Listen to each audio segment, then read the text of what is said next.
Hey guys, it's Gracie with WTI. I have really bad, oily, sensitive skin and I'm constantly breaking out. So that's why I decided to give this Aveeno Clear Complexion Daily Moisturizer a try.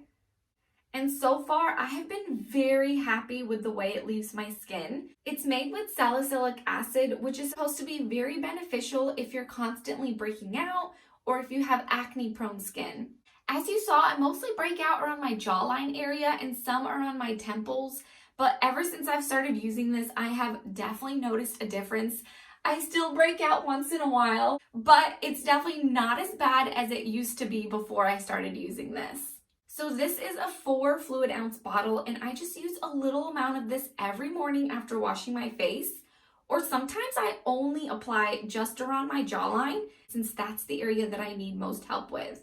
I noticed that it's very fast absorbing and it just leaves my skin very soft and smooth feeling. And my skin doesn't like moisturizers that are very heavily scented, so that's another reason I like this because it has a very mild scent to it. It doesn't leave my skin greasy or heavy. It just leaves it very light and fresh feeling.